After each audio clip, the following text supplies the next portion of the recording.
In his books about the Yaqui way of knowledge, Carlos Castaneda referred to Don Juan's teachings as the warrior's path.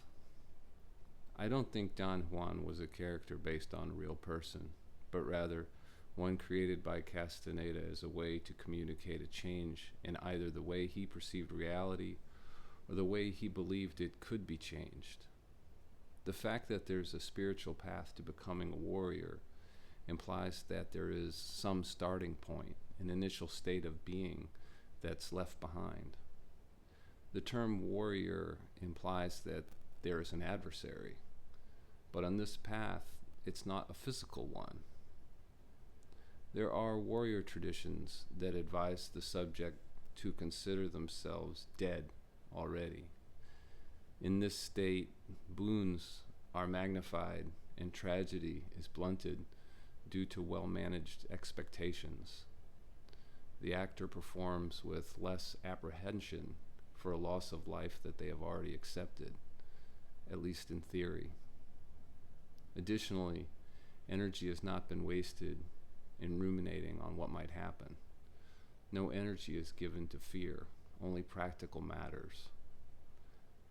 The holding of and belief in such a concept as the warrior's path does not guarantee that the holder will discover its full utility. The ability to hold such a mindset is not granted by virtue of having a strong opinion about its truth. The kind of knowledge of which Castaneda writes is not denominated in thought, though the methods to discover it are. The knowledge that's discovered is not the recipe that's conveyed to reveal it, or the map is not the territory, as Korzybski said.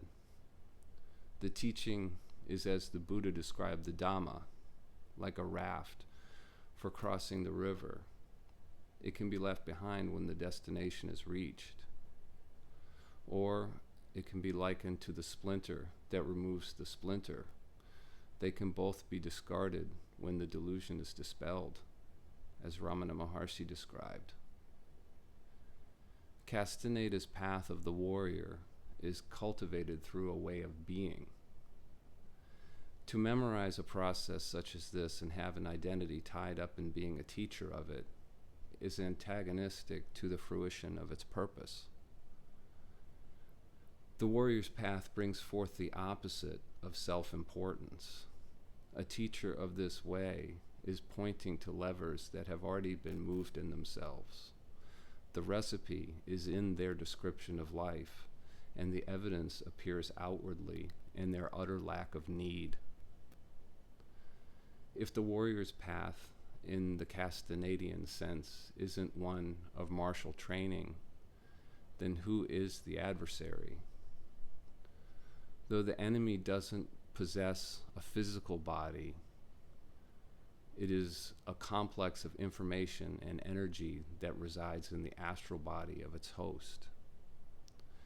It is an expression of consciousness that identifies itself as your namesake. It's like a caddisfly larvae, where the thoughts are the pebbles it collects as a disguise, and it's propelled by the energy body it has commandeered. This subtle being that claims the mantle of self draws the energy that follows the attention of the one it impersonates. As energy flows from the headwaters of attention, it is at the level of love, so long as it's not colored by self-interest. But then, when it passes through the thought body, the lens of identity, it's transmuted to the level of those thoughts' reaction to circumstance. So a person's whole vibration is determined by what's held in mind, and the intensity of its expression is a function of the robustness of their energy body. The adversary, Castaneda's predator, must feed on energy that is at its own vibrational level. The people you encounter who always pull the conversation down into low vibration topics like gossip, talking bad about other people, They're inhabited by something that has an appetite for energy of this level. If you spend enough time with them, you can begin to resonate with them. And if you continue to spend time with that person, you'll figure out on what energy level their passenger feeds. The warrior isn't a master of information, but has driven the adversary from their being in a way that precludes its return.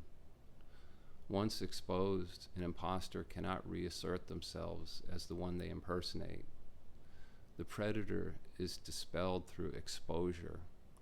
Once its non-self nature is discovered experientially, it loses its power to transmute energy.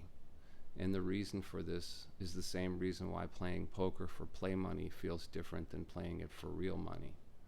When the delusion that thoughts and energy are the same self that observes them is dispelled, that thought and energy complex loses its ability to grab and hold the energy that follows attention and transmute it through emotions.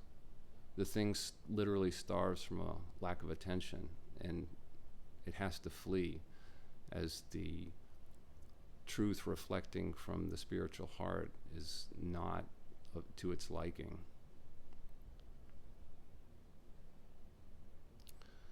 The heart grows still when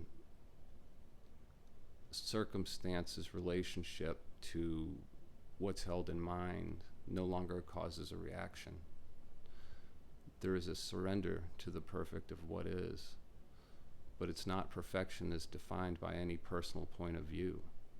It's the kind of perfection that was self-evident before the appearance of one to judge it as good or evil, needing the augmentation proposed by the predator that arose from the thought, I. A human being that is equipped with an inner I thought to facilitate relational thinking is like a generator of energy for lower astral beings. They feed on it. The construct that in ignorance is believed to be the self for whom there should be fear has always been there as a veil to hide the palpable truth that is experienced as love. The process of suffering involves threatening that construct with the fear of annihilation or the fear of missing out. The pace at which the construct is threatened, and thus the intensity of vibration of negative energy it gets to consume, can be augmented through technology. Screens can accelerate the pace at which these triggers come, and algorithms can hone in on the particular buttons that matter to one person or another. The fruit of the warrior's path is more strongly contrasted against the predominant state of being in this world of technologically accelerated loosh farming. Castaneda spoke of how he and Don Juan observed people and how they could see the extent to which they were energetically depleted. He described it in terms of having spiritual eyes that literally see the energy bodies in the individuals, but it can also be felt. In general, the extent to which someone is subject to the predator can be evidenced in the smallness of thing they feel compelled to defend. The predator is a constrictor that hems awareness into a very needy place, where greater and greater external stimulation is required to bring attention into alignment with the moment. That's all for now.